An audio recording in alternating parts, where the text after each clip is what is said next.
Her hands trembled uncontrollably, thoughts darted from one to another, and every minute of waiting was getting harder.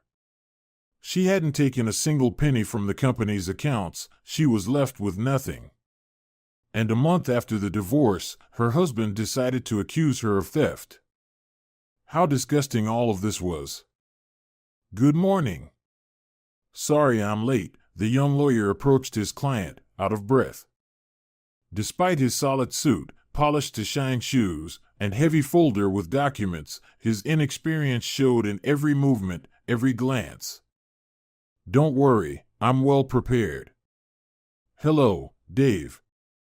"Good," Cheryl nodded.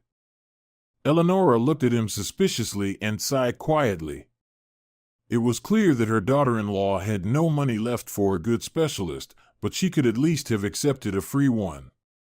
Even he would probably have done better than this one. So young, green, voice so soft, no one will hear what he's going to say. While the woman was thinking, the door to the courtroom opened, and the secretary invited everyone inside. Clint, looking pleased as if he had already won the case, casually took the plaintiff's seat. Sitting next to him was a small elderly man, clearly some well-known lawyer in town. When the prosecution presented their claims, Dave took the floor. At first, his speech only caused laughter, the voice and appearance seemed very amusing. But almost immediately, all smiles vanished, and even Eleonora raised her eyebrows in surprise. "In light of the above, I request to postpone the hearing to give my client the opportunity to gather evidence of her innocence," the young man concluded. Silence fell over the room. The judge agreed with his arguments. The case was postponed for 2 weeks. Cheryl breathed a sigh of relief. Clint's face changed, and, losing control, he began to argue. "What? How is it postponed?" he loudly asked. "Why should I wait? She'll run off somewhere during that time and live off the stolen money abroad. It's okay, we'll prepare better, and everything will definitely be decided in our favor," the elderly lawyer tried to calm the client. But he wasn't listening to anyone. "I protest. I demand the case be heard right now." "Right. You're playing into that Kikimora's hands. We need to catch her now, before she escapes." Lily supported the man. "Shut up. I'll handle it myself," he barked. "Don't make a fool of yourselves," Cheryl addressed them, watching the scene unfolding with surprise. "Shut up even more." Clint objected. "I'll write a complaint now." "Give me paper." The guards escorted the rebel and his companion out. Along with them, the other participants of the process ended up in the corridor. Eleonora, clearly shocked by what she saw, didn't say a word to her son and silently headed to the cloakroom. Cheryl thanked Dave for his help and also hurried to leave. She promised to be at work by noon. The usually crowded morning bus was almost empty at this time, so she could quietly sit by the window and think. Raindrops ran down the glass. Colorful umbrellas of pedestrians rushed by, and thick clouds covered the sky. Inside her soul, it was also gloomy and cold. The hospice where Cheryl worked as a nurse and caretaker was located on the very outskirts, so the commute took a long time.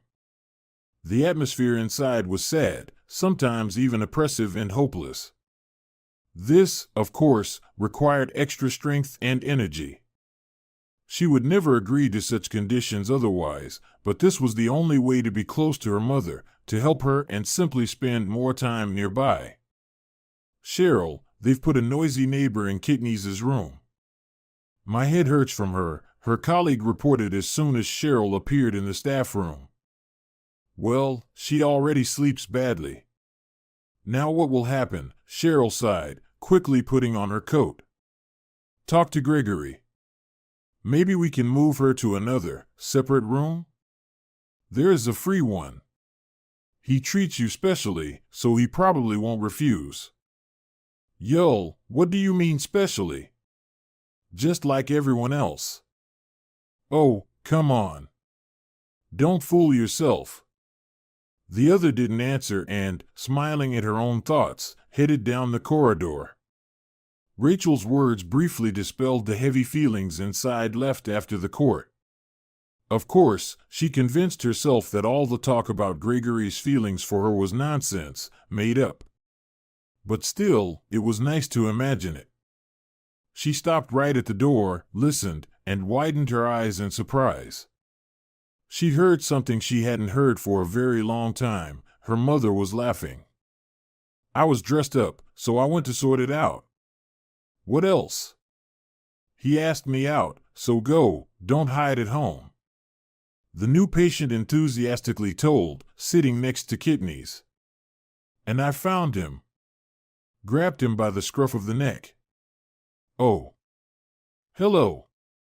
Good afternoon, smiled the nurse. This is my daughter, Cheryl. Cheryl, meet my new neighbor, Betty.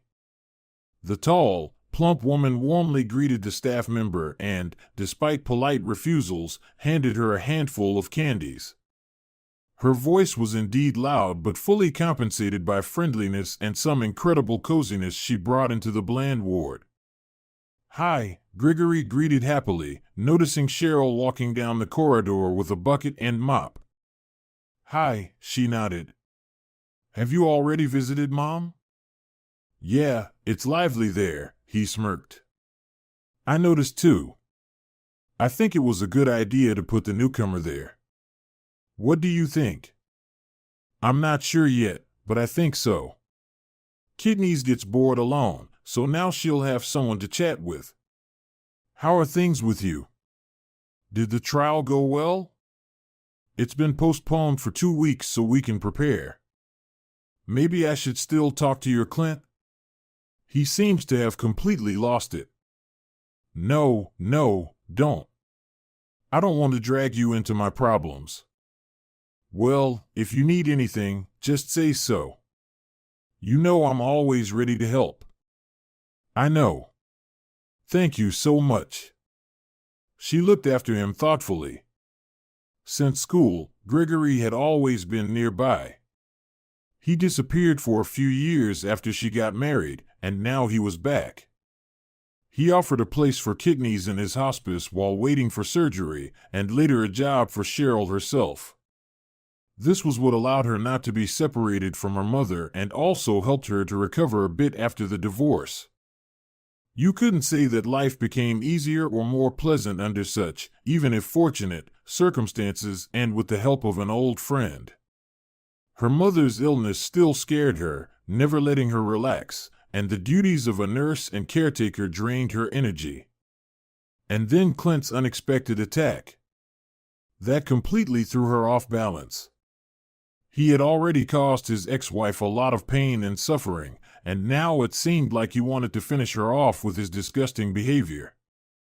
In the evening, Cheryl dropped by to see her mother. Her new neighbor was talking on the phone, so she managed to speak with her alone. So, how are you here? Her daughter asked, straightening the blanket. Each time she barely held back tears. Seeing a loved one, who had recently been active and full of strength, now barely able to get out of bed, was a heavy trial. Very good, Kidneys replied cheerfully. Betty decided to ask her son to bring us a TV. And she's teaching me how to knit. Maybe you could buy me some needles and yarn? So I'd have something to do here. Of course. Which ones? Look, they're on the shelf. Cheryl promised to stop by the store on her way home. While her mother was feeling down and staring at the ceiling all day, she herself felt uneasy. Now it was like a weight had lifted. Let her do crafts, watch movies, talk about girly things, anything that could lift her spirits. The rain had stopped, but everything was damp. The air felt thick with autumn moisture. A cold wind hit her face, carrying the scent of fallen leaves. She wanted to hide somewhere and wrap up warmly. Behind Cheryl, from around the building, a nondescript man in a black hooded jacket appeared and also headed to the bus stop. The hospice was located among trees, away from the busy street. Passing through an unlit section, she quickened her pace. The passerby didn't come closer but didn't fall behind either, and later got on the same bus. She wanted to convince herself it was just her imagination, but the stranger got off with her and accompanied her all the way home. Just as Cheryl firmly decided to turn and directly ask what he wanted, the figure in the hood disappeared. Her phone rang in her pocket. "Well, what a lawyer you've got," Clint smirked. "Still in school? Upset that the hearing was postponed?" The ex-wife asked cautiously, still looking around. She walked quickly toward the entrance door. "Why would I be?" Clint's mocking voice came from the phone. "I'm going to win anyway, and you'll lose everything. Return the money, and I'll withdraw the complaint." "I didn't take anything." "Sure, you didn't. Think you can run off with the money? You're wrong. I will get to you no matter what." "Clint, I really don't understand what you're talking about. You had access to banking programs and decided to get revenge on me. You transferred everything to foreign accounts. So now you won't find any trace." "No. But how many times do I have to say? If I don't see my money within a week, you'll go to jail. Remember my words. And have you thought about your mother at least?" "Exactly. You seriously think I wouldn't send her to a good clinic and just wait for free surgery? That's nonsense. Wake up. Someone on the staff is stealing. And they probably won't stop. Be more careful." "Of course. You blame everyone else. But I'm sure about everyone.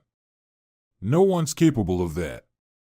So, I'm the only one worthy of the thief status in your wonderful team? Great. Return the money, and we'll part on good terms." "I didn't take anything." "Fine, if you don't want to, suit yourself. See you in court in 2 weeks. Dry your crackers." He hung up. Cheryl, without turning on the lights in the apartment, cautiously peeked out the window. After making sure the yard was empty, she let out a sigh of relief and sank onto the sofa. What a day! Nothing oppressed her more than those silent, lonely evenings in her mother's apartment. Wandering through the rooms in search of some kind of activity, she had already regretted more than once that she hadn't been able to have a child in her marriage. Maybe it would have been harder financially, but that seemed like nothing compared to what she felt now: meaninglessness, emptiness, silence. After the divorce and losing the business she had poured several years of her life into, Cheryl wasn't passionate about anything anymore. Her eyes lost their spark, her shoulders slumped, and the first noticeable wrinkle appeared on her forehead, as if something heavy was pressing down on her, and all her dreams had crumbled to dust. But it wasn't always like this. A little over 10 years ago, an ambitious, beautiful, and confident young woman was walking out of the university doors. Looking at that old photo, Cheryl smiled involuntarily. Bright, daring. And next to her, the very same guy, who at the time was a troublemaker and a failing student. "Help me," his words came back to her. He sat beside her, and back then his blue eyes seemed the most beautiful in the world. "I'll ruin myself with my lifestyle." "Well, let's start by getting you up to speed with your studies," the future wife answered enthusiastically. She took his successes as her own. She rejoiced when he got his diploma. Supported him when they started the business together. Maybe that's why she hadn't noticed his betrayals or his cold, distant attitude for so long. She tried too hard to idealize everything. Now everything had collapsed. Her mother's illness was the last blow. And Clint's accusations felt like a knife to her heart. One person pushed her away, not caring about her feelings. The other, her mother, was ready to sacrifice herself for her happiness. But Cheryl wasn't going to give up. She was not to blame and had to protect her name. And her mother, there was a chance. A chance meant it was worth fighting for. With these thoughts, Cheryl tried to fall asleep but lay staring at the ceiling until almost morning. She couldn't rest or get rid of the headache. Outside the window, the dull gray sky was back. Light rain, thick fog in which houses, cars, and people disappeared. More than an hour's commute to work. The only new feeling was a constant sense that someone was following her footsteps. "Did something happen?" asked the nurse on duty when Cheryl literally rushed into the building, glancing anxiously over her shoulder. "No. It just seemed like it," she replied nervously. "We have a new patient." "Again?"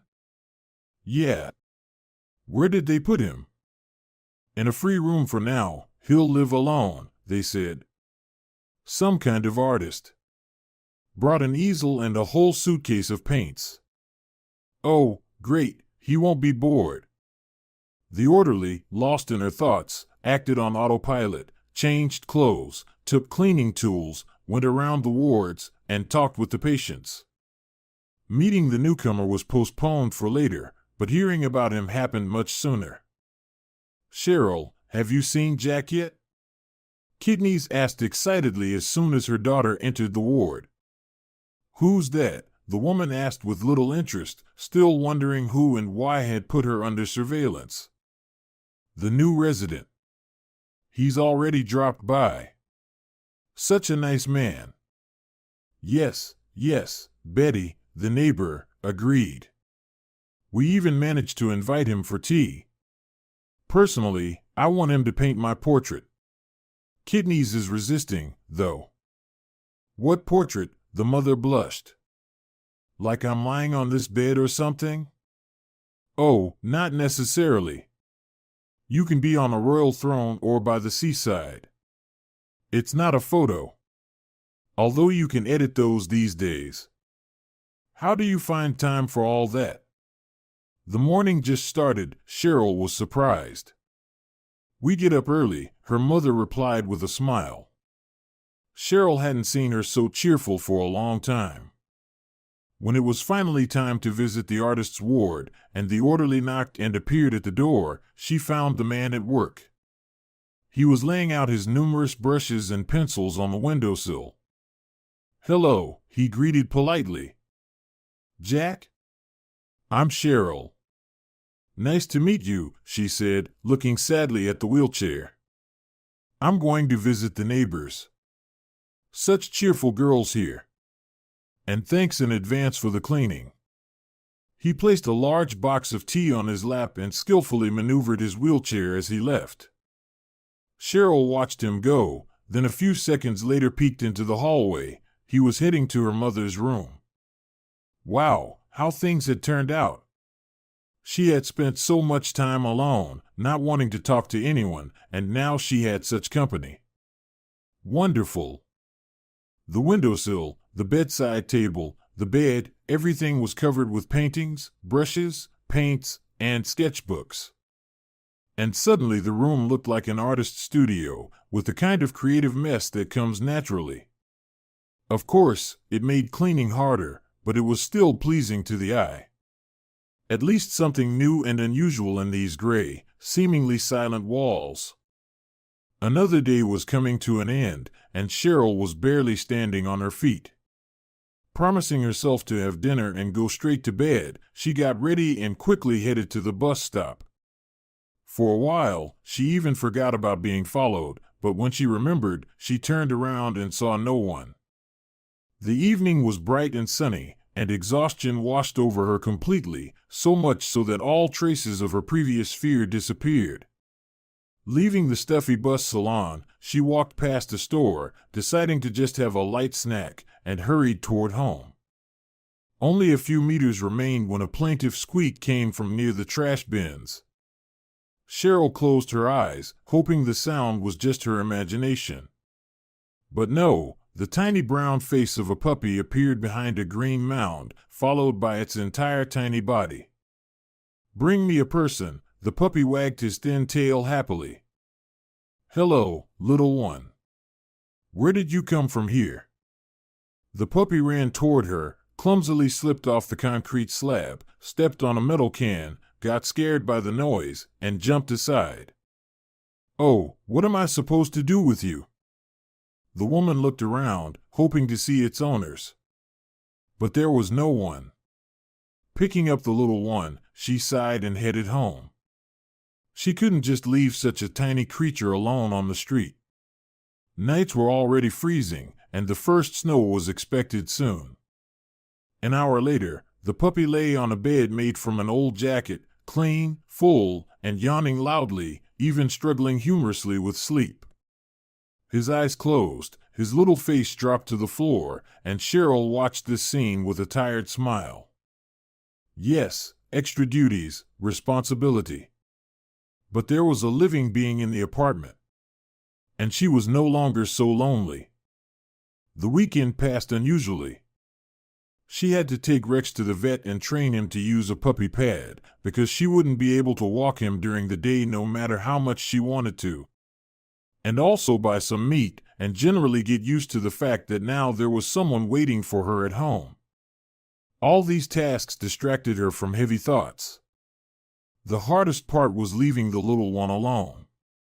He paced in the hallway, hoping for a walk, and looked up with such hope that Cheryl's heart clenched as if she were saying goodbye to a child, not a puppy. "I'll be back soon," she promised, closing the door.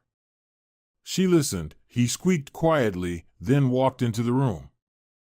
Visiting her mother in the ward, she found the artist there. He sat in his chair, sketching with a pencil.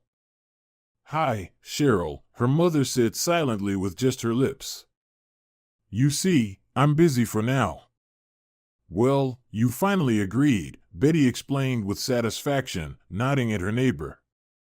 She was stubborn until the last moment. "Well, when else will she have such a chance?" The orderly glanced at the group and smiled indulgently. They were so amusing, like children, really. And suddenly she felt warmth in her heart. Her mother had dressed up, a dress, curled hair, earrings. Cheryl hadn't seen her like that in a long time. "Well, go on, don't embarrass me," her mother said shyly. "All right, I'll come back later," her daughter waved her hand. A strange feeling arose, whether a premonition or just hope. But Jack's arrival seemed to bring the long-awaited changes. What kind, who knows? But life would definitely never be the same again. While peace reigned in Kitney's and Reese's ward, laughter was heard now and then, and tea parties were held between lunch and dinner. The atmosphere in the hospice grew tenser by the hour. At first, it was barely noticeable, but by midday Gregory appeared. Anxiety and tension were clearly written on his face. "Did something happen?" Cheryl asked when her good friend passed by without noticing her. "Hi," the man nodded, turning back. "I don't want to talk prematurely. When everything becomes clear, I will. Judging by the talks, everyone's already guessing." "From where?" "About the divorce." "What, is it really that bad?" "I don't understand myself yet." "Cheryl, it's just rumors and guesses for now, but nothing good comes from it. Tonight, I'll gather everyone in the common room." Whispered conversations didn't stop. Between work, the staff often gathered in groups of 2 or 3 to discuss. Could it really be that their hospice might close? Would they all have to find new jobs? The fears were not unfounded. Soon, the boss himself confirmed them. "Someone spread rumors that we are here illegally," Gregory said with a sigh. "Of course, that's not true, and all the necessary permits are in order. But apparently, someone really needs this land for construction. The location here is very good." "But what about the patients?" Cheryl asked, clenching her fists. They're like one big family here. We can't separate them. The developers don't care much.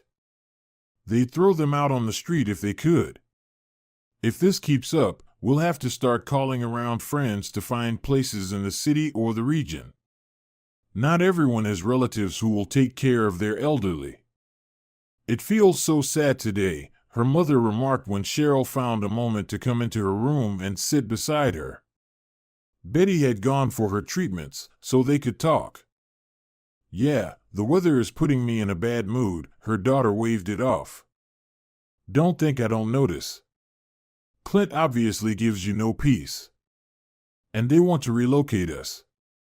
We've already decided that we'll ask to stay together, me, Betty, and Jack. Who told you that? Oh, you can't keep that a secret. Well, maybe it will still work out. And that artist keeps sitting by you. Every time I come in, he's right there, Cheryl smiled, trying to lighten the mood.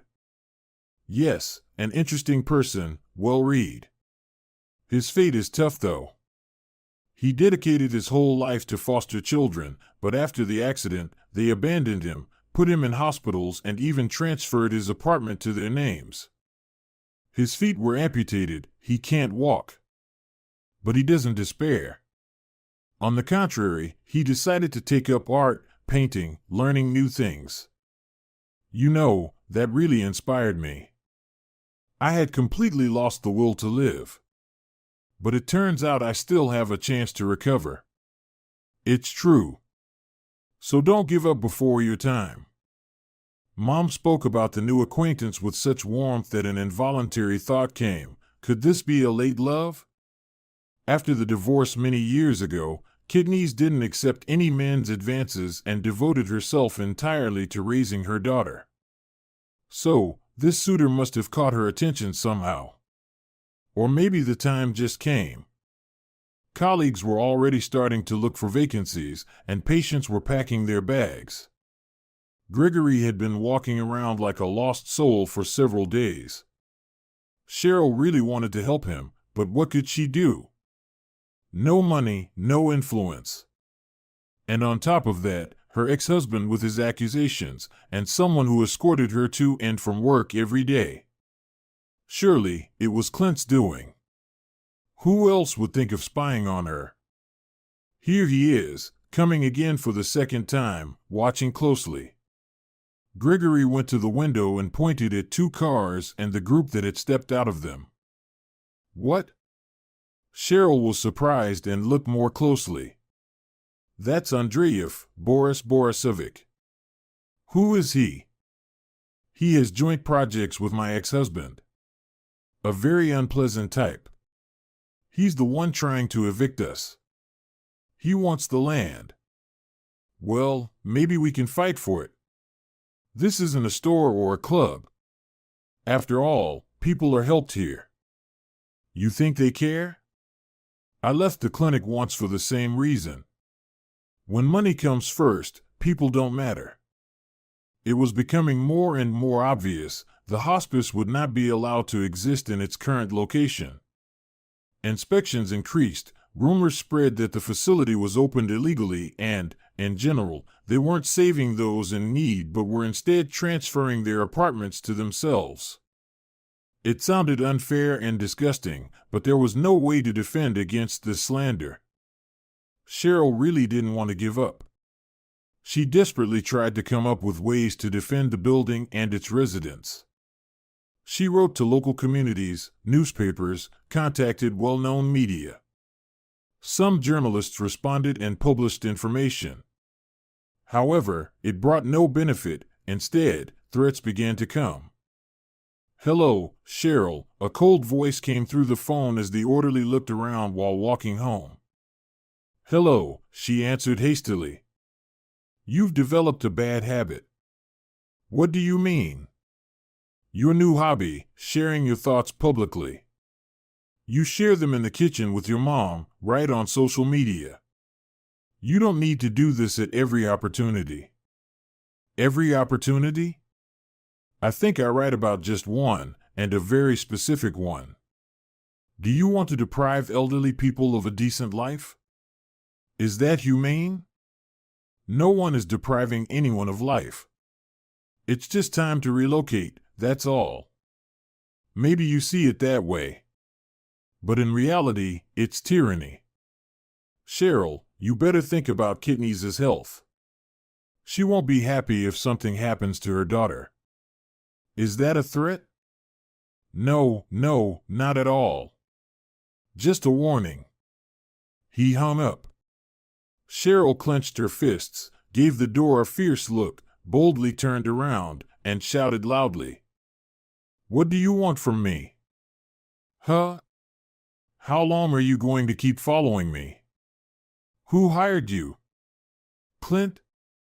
The man didn't say a word, turned around, and walked away. His face was hidden by a hood, and besides, he looked quite ordinary.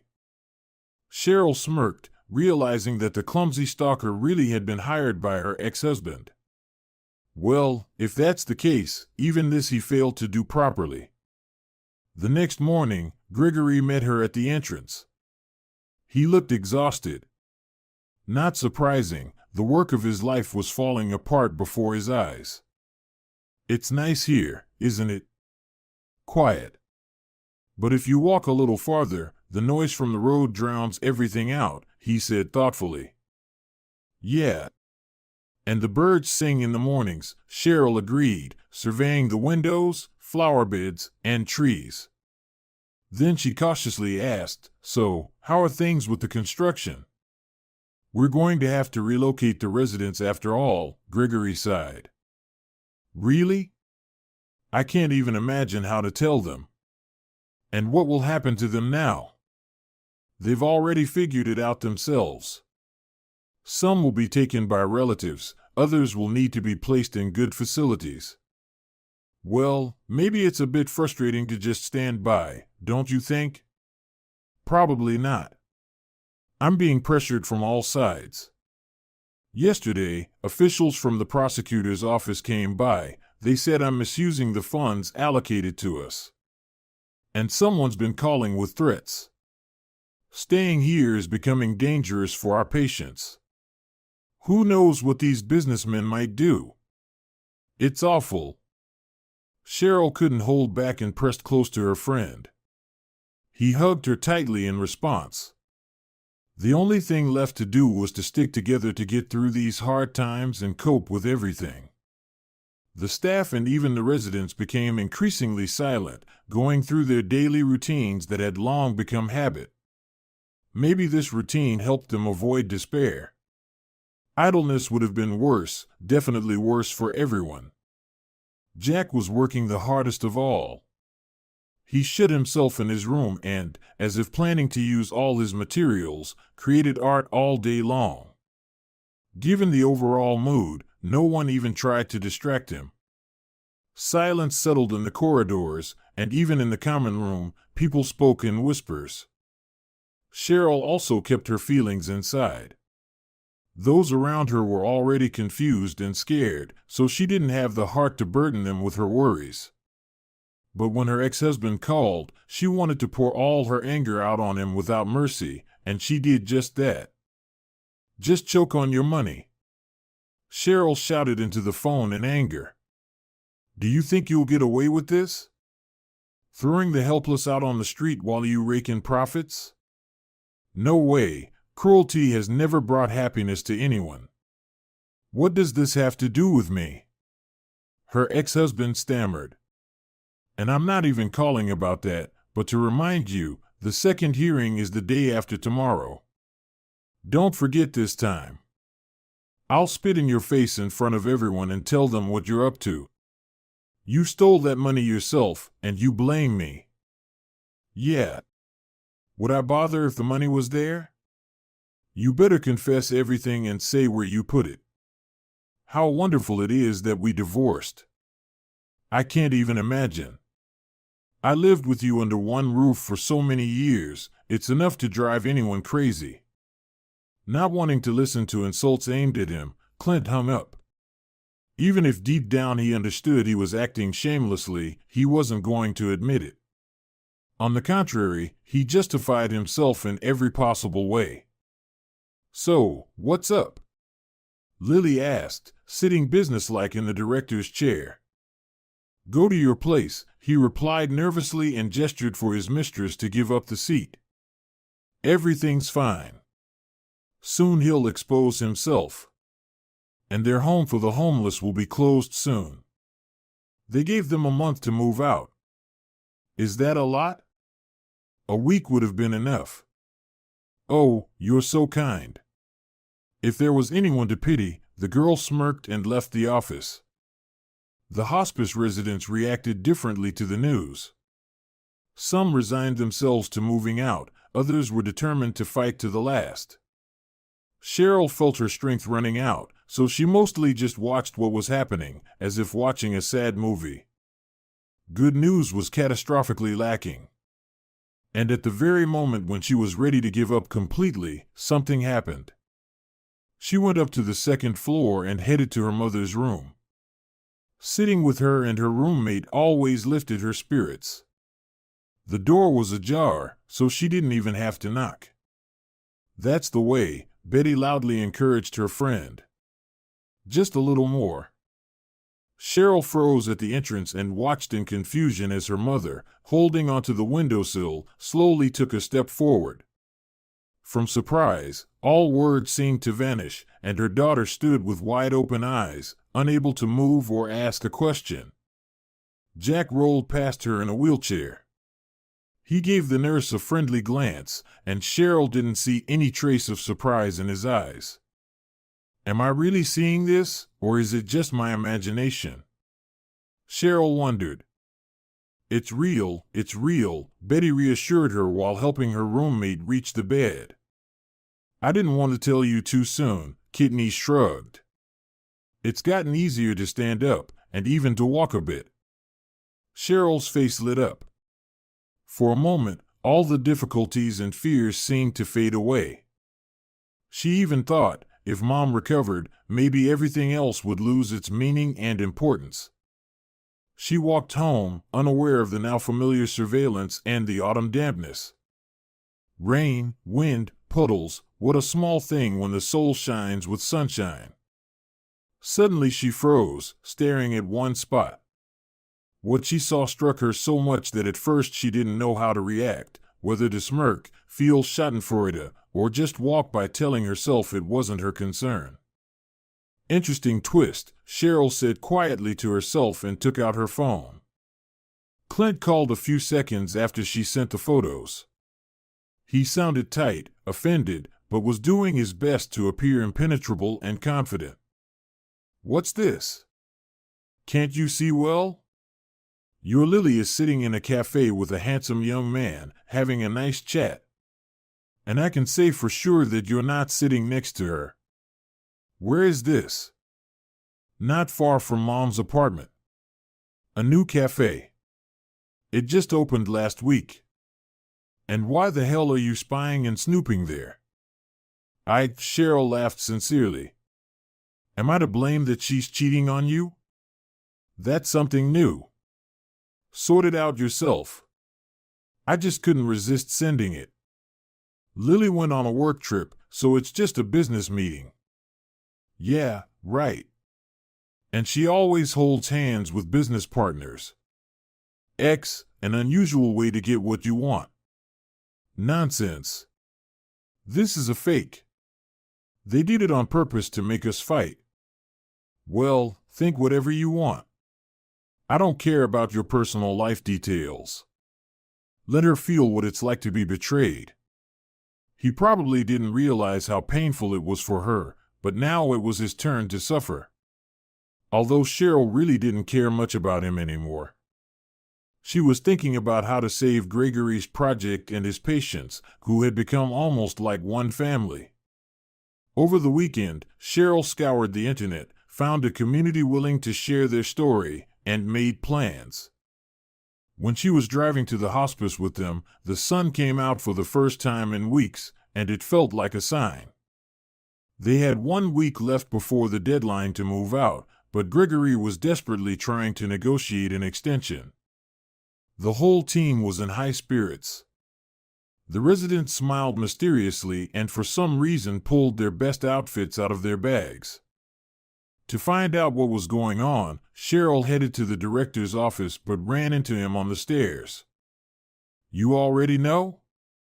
he asked, beaming with joy. "About what?" "I don't understand. Everyone's keeping quiet. First, they postponed our move. Second, there's a chance to buy the building of the former rest home. And third, oh, you'd better not hear this from me. Well, I'm off to check out the place. You go see Mom." He winked goodbye and continued on his way, and a puzzled Cheryl just watched him thoughtfully. What could have happened that day? Judging by others' reactions, something good. But could Mom really be fully on her feet? Only Betty was in the room. Noticing Cheryl, she put down her book and happily announced, "Kidneys is getting married." "What? To whom?" Cheryl was completely stunned and even stepped back to lean against the wall. "She's having treatments now. She'll tell you herself when she gets back. She walked out on her own 2 feet, by the way." "Well, I was totally not ready for that. Good news, though. You should be happy." As soon as the orderly grabbed the bucket and mop with trembling hands, Jack appeared behind her. He smiled shyly and cleared his throat, not daring to start a conversation. "Cheryl, I guess you've already been told about me and Katniss." "Well, in general terms. I'm certainly not the most desirable fiancé, but I will do everything I can for your mother's happiness. I just want to ask for help with one thing." "Go ahead." "I'm not very good with modern technology, but I know it's easier to sell artwork online. Maybe we could manage to put my paintings up for sale. We really need the money. Both for us and for Gregory, to buy another building." "All right, let's try. I'll come by closer to the evening." She caught his gaze looking somewhere behind her, turned around, and met her mother's eyes. Her mother was slowly returning to the ward, leaning on a cane. Cheryl nodded understandingly and left them alone. The paintings were put up for auction to support the hospice and, to everyone's surprise, sold almost immediately. Relatives of the residents and local patrons volunteered to support the institution. Thus, Gregory ended up with enough money to buy and partially renovate an old rest home. And Jack received modern prosthetics as a gift from his new admirers. On the wedding day, a lavish table was set in the dining room. Cheryl, watching the festive bustle around her, glanced at the newlyweds with interest. She never would have thought her mother would marry a second time and be so happy. In the middle of the celebration, her phone vibrated in her pocket. A text message arrived. Clint wrote that he had decided to withdraw his lawsuit, and the court hearing scheduled for next week would not take place. Cheryl chuckled, shrugged, and continued congratulating her mother and Jack along with everyone else. A burden lifted from her shoulders, but now it no longer mattered so much, and it was irrelevant why the hearing was canceled. She would have proven her innocence anyway. Meanwhile, her ex-husband sat in the kitchen among scattered furniture and broken dishes. His anger had subsided, but his hands were still clenched into fists. How could everything fall apart in one day? "Answer me, answer," the man repeated, listening to the ringing. "Answer me." The morning passed for him as usual, with a cup of coffee and thoughts about grand plans. Boris promised that construction of a residential complex near the hospice would begin soon, and they would turn the building itself into a shopping center. Clint had invested heavily in the new project and expected a big profit. However, on that very day, it turned out that his partner had found someone else. All previous agreements existed only verbally, so proving the money transfer was impossible. The partners simply stopped answering calls and started spreading rumors that Clint had borrowed a large sum of money from him and only returned it, not invested in the business as he claimed. Lily never showed up at the office. Yet Clint urgently needed to talk to her. Her confidence always gave him strength. The man hoped she would advise him on what to do, where to turn, and how to protect himself. Certain that the girl was home, he rushed there at full speed. But instead of her, he found only a short note on the table. "Clint, I took all your gifts, the fur coat, the jewelry.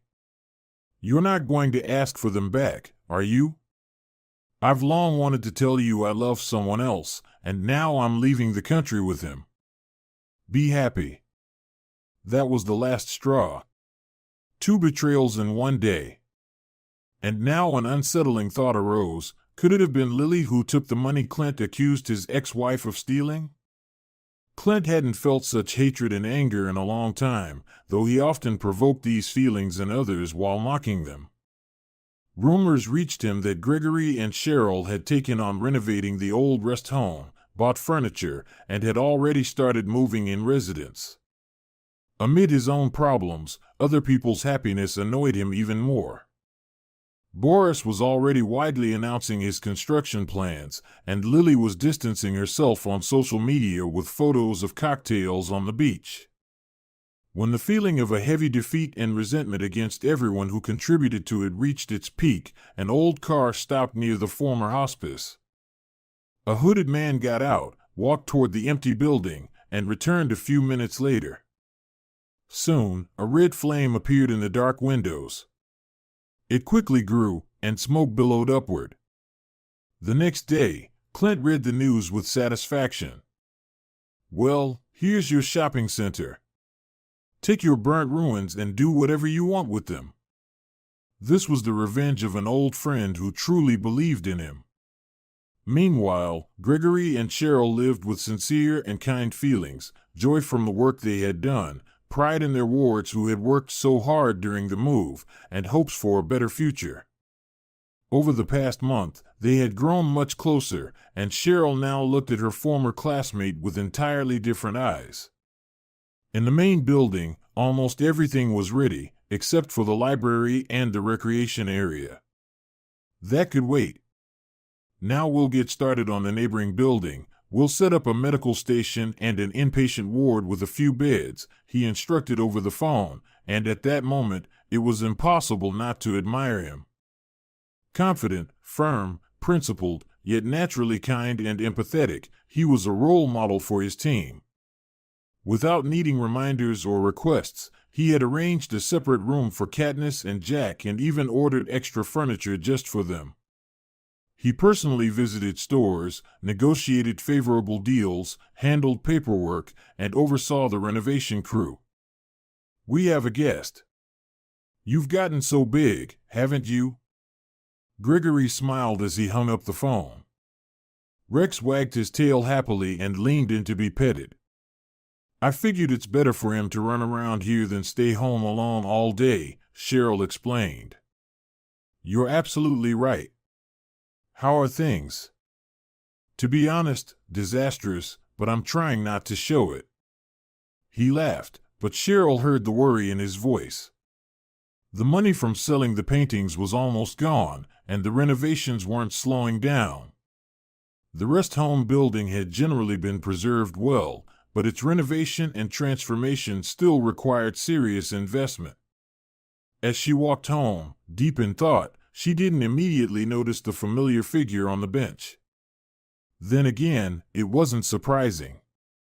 Clint looked nothing like his usual self, wrinkled clothes, messy hair, and unshaven face. Cheryl had never seen him like this during their entire life together. "Yours?" he asked, nodding toward the dog. "Mine." "And what are you doing here?" "Came to see you?" "No. I came to talk." "I'm not doing well, Cheryl." "And where's your Lily?" "Lily," Clint smirked and reached for the bottle next to him. "She took off. But she didn't manage to get away with the money. Everything she stole got blocked. So that's how it is. She stole it." And you blamed me. Well, that's how it turned out. I'm sorry, Cheryl. I've already paid for everything. Well, all right. I'm heading out. Hang in there, things will get better. She walked toward the door. Clint watched her leave with sadness, knowing there was no way to turn things back. It was far too late even to try. He sat there until twilight before slowly rising and staggering off somewhere. Cheryl, at that moment, had walked to the window and couldn't shake thoughts of the past all evening. Poor guy. But he chose this path himself, and if he really wants to, he can still change it. Rex now came with his owner every day and joyfully ran around the hospice grounds. The first snow, which made most people hurry inside, only amused him. This time, Gregory asked Cheryl to come in 2 hours early for her shift, and still groggy, barely understanding what was happening, she entered the staff room and had just managed to pull her coat from the locker. "Wait, don't change yet," said the man peeking through the door. "Let's go outside quietly." They stepped into the courtyard and walked silently toward the distant buildings that the renovation team hadn't yet reached. "Explain what's going on," Cheryl whispered. "I've been noticing someone coming here for a while. I've been watching, but didn't call the police. And last night I figured it out, it's a child." "Who? From where?" "That's what I want to find out. But he'll probably be afraid of me, so I thought I'd go with you." Cheryl felt her hands grow cold, and her heart began to pound. Her senses were heightened from lack of sleep. A ghostly fear crept in, as if a ghost, not a child, had taken up residence in the annex. The icy wind cut through her, making her want even more to abandon this strange idea and go back. "I'll stand by the door, and you carefully peek through the window," Gregory asked. The room was a mess. It looked like broken furniture, construction materials, and various junk had been piled there. At first, there was no one in sight, but soon a head in a blue pom-pom hat appeared. A boy of about 12, unaware he was being watched, was dismantling the wooden floor. Gregory gently opened the door, and it creaked treacherously. The stray child reacted instantly and tried to open the window, but it wouldn't budge. "Wait, hang on," the man said gently. "We're not here to kick you out, we just want to ask what you're doing here. Just please, don't call the police." "I'll leave on my own," the boy replied clearly. "We won't call anyone. So tell us, why do you come here every night?" "I slept here in the summer, back then no one was around." "Oh, I'm freezing," Cheryl chimed in. "Maybe we should go to the dining room? Breakfast is about to start. Porridge and a cheese sandwich." "That's a good idea," Gregory agreed, checking the time. "What's your name?" "Ben." "Well, Ben, come on then, let's have breakfast." "What is this place, anyway?" "A hospice. Elderly people who've fallen on hard times or gotten sick. We help them." "You help them?" "Yes." The boy looked at the pair with suspicion. A hot breakfast was very tempting, but trusting strangers still felt risky. Just then, a cheerful snout peeked out from behind Cheryl. Someone had let Rex out, and he came running full speed toward his owner. "Oh, how did you get out?" she laughed, trying to calm the dog down. After licking her cheek, the dog ran first to Gregory, then to Ben. The boy stroked the smooth back end, for the first time, smiled widely. His eyes lit up with genuine childlike joy. Soon they were seated at a table in the dining hall, and the boy was devouring his oatmeal with both cheeks puffed out. After so much wandering, he had really missed warm, tasty food. "Where do you live?" Gregory asked casually. "Wherever I can." "And where did you live before?" First at home, then in an orphanage. You ran away? Yes. But actually, I'm looking for a treasure. This estate used to belong to my great-grandfather. Gregory and Cheryl exchanged surprised glances. The boy didn't seem to be making it up, and both of them suddenly grew curious.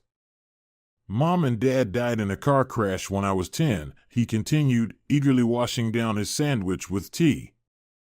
The orphanage was a terrible place. I figured if I found the treasure Grandpa talked about, I could buy my own house and live there alone. Actually, a friend of mine has a metal detector. We could ask to borrow it, Gregory offered. They gave Ben a room in the hospice, but they still had to sort out his paperwork and figure out what to do about his future. In the meantime, the director and the boy were searching for the legendary treasure hidden by his great-grandfather during the Civil War. There were some letters from Grandpa too, but Mom hid them. She thought it was all just stories and that I shouldn't believe in them, the boy shared, carefully examining the basement. Yeah. Without clues, you could search for years and never find anything, Gregory sighed. The grounds are huge. So many places to hide something. A few weeks passed. The treasure hunt had yielded no results. On top of that, their small budget was running dry, and the director had to shift focus back to daily priorities. Cheryl occasionally helped Ben so he wouldn't be left alone, though she too didn't quite believe in the treasure. Come on, time for dinner, she called after another digging session. Whoa, where's Rex gone? Oh no, now we'll have to find him, Ben smiled, pointing to the metal detector. But his eyes betrayed disappointment. A bark rang out in the distance. Rex had run into a narrow, dark room, wagged his tail excitedly, and ran off again. His owner followed him. In one of the many storage rooms beneath the main building, the dog scratched with his paw, trying to lift an old floorboard. It crumbled into dust. What's that? Ben ran over and started helping his four-legged friend. Soon, Cheryl joined in. The three of them couldn't manage on their own. Gregory came to the rescue with a shovel. He struggled to dig through the hard earth and, when he hit something metallic, began to work more carefully. Ben gasped with joy as they pulled out a small box, cracked and rusted with age. They broke the lock and, after a brief hesitation, opened the box. A strange, almost magical feeling washed over them all. The discovery was nothing short of a miracle. Inside lay a pile of antique jewelry, the kind you'd only see in museums, rings with colorful stones, heavy gold necklaces, long earrings, combs, medallions. You're rich, Gregory said, nodding to the boy. No, Ben replied firmly. We should share this, then you can finish the renovations. A year passed from that day. Cheryl stepped out of the brand-new 3-story building, called her son to say she'd pick him up from school, and headed toward the parking lot. Hey, said a painfully familiar voice behind her. Hey! She turned and looked at her ex-husband with surprise. He looked worn out. You opening a clinic? He asked, glancing from her rounded belly to the mirrored walls of the building. Yes, it's already open, more or less. Any work available? Cheryl, I've stopped drinking. Got treatment. Starting over now. We need an orderly. Want the job? I'll take it. Then come by tomorrow morning. All right. So, you got married? I did. I'm happy for you. Clint stood and watched her walk away. Without looking back, Cheryl reached the parking lot, got into the car, and drove off. That evening, a cozy family gathering was planned at the country house. Katniss and Jack had promised to come. Ben adored those warm, homely evenings. Cheryl stopped at a red light and gently stroked her belly. The ultrasound had shown that she and Gregory were expecting twins, a boy and a girl.